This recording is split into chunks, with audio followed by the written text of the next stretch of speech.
Once this work is complete, we will request final inspections for certification of occupancy from both the Office of the State Fire Marshal and the Office of the Building Code Commissioner. Given these circumstances, clearly we will not be able to open Echo Village this month as we had planned. However, I do remain confident that the shelters will be operational this winter. I do understand the frustration surrounding the delay of their opening. But when it comes to ensuring Rhode Islanders are safe, that has to be our utmost consideration.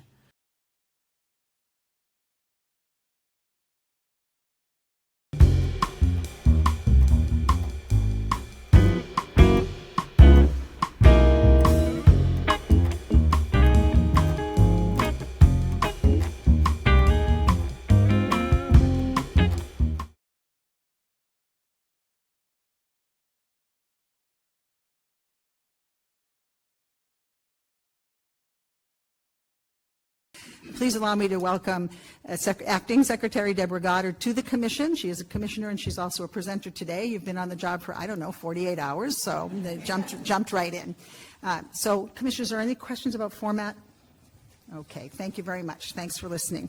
So we will proceed. As you know, the subject of our inquiry is the Pallet Shelter community, and we are going to have a little bit of history and a status update, and Secretary Goddard is going to walk us through where the Department of Housing stands with regard to that project right now. So please proceed. Oh, before you start, all of the materials that will be presented here today will be on the Commission's website, which is rilegislature.gov, and then you just find your way to the Commission, and there are Commission documents. You can also watch the hearing again should you wish to review it on Capitol TV, which is easily accessible through the Legislature's website. So with that said, please proceed. Thank you all for having me here today. My name is Deborah Goddard. I'm the new Secretary of Housing. I am honored to be leading the department. I'm excited about leading the department, and I look forward to working with this commission and its members to increase our production, make sure we preserve our housing, and reduce homelessness.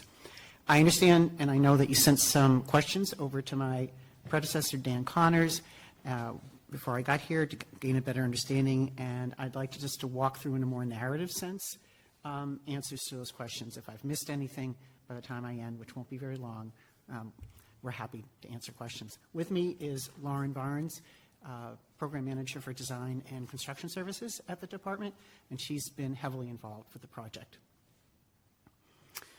In times of crisis, it's important that we consider all possible solutions. The Department of Housing became aware of other communities successfully implementing the model of pallet shelter villages to address homelessness. This model can close a service gap by providing an option for populations experiencing homelessness that are often difficult to place in traditional temporary emergency shelter. This model was included in House of Hope's application for the 2024 Consolidated Homelessness Funding Round to the department, with the intention of establishing a village of 30 pallet units. Their proposal was scored and approved to move forward, as we believed it offered an important alternative to hotel rooms and congregate shelter. In an effort to better address the homelessness crisis, previous leadership asked for the project to be expanded from 30 to 45 beds to accommodate more individuals. From the start of this project, we communicated back and forth with relevant agencies and collaborated with those agencies on the project's planning. This was a group effort. This version of the project began in September 2023, when House of Hope's proposal was selected and discussions among House of Hope, the Pallet Company, and internal staff commenced. Early conversations also involved collaboration with DOT, DEM, and DBR regarding the project's implementation. Honestly, initially, the timeline was quite aggressive, with an anticipated opening in March 24. However, as the project evolved, we realized it was more complex than originally understood, since structures like pallet units were not contemplated within the existing building and life safety code, something obvious that's critically important. The pallet shelter units were classified under the hotel-motel occupancy category, requiring extensive design and engineering to comply with building and life safety codes. This led to a shift in the timeline as we developed and presented designs to the Building Code Commission. After securing permits in June, we have been working on site to implement the approved solutions.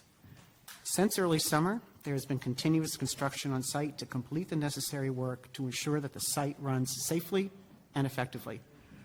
This week, we anticipate completing the paving of walkways, additional weatherization of pallet structures, and the final applications of fire retardant paint. On Tuesday, the Department of Housing received approval for an easement agreement with Rhode Island Energy to install and service electrical distribution equipment. Additionally, the Department of Housing received final approval from the State Properties Committee for a conditional lease agreement with House of Hope, the service provider operating Echo Village. This lease is for the period of now until September 30th, 2025. The lease is contingent on passing final inspections and receiving a certificate of occupancy from the State Fire Marshal's Office and the State Building Code Commission. The remaining work includes completing electrification and the implementation of life safety and building code requirements for this project, including the delivery and installation of fire suppression systems. The fire suppression systems were shipped this week, and we anticipate delivery and installation in the coming weeks. Once this work is complete, we will request final inspections for certification of occupancy from both the Office of the State Fire Marshal and the Office of the Building Code Commissioner. Given these circumstances, clearly, we will not be able to open Echo Village this month as we had planned. However, I do remain confident that the shelters will be operational this winter. I do understand the frustration surrounding the delay of their opening. But when it comes to ensuring Rhode Island is safe, that has to be our utmost consideration. We're grateful to our partners in this endeavor for finding a way forward. We are almost there, and I appreciate the support we've been given and the patience that everyone has shown towards this project to make it a reality.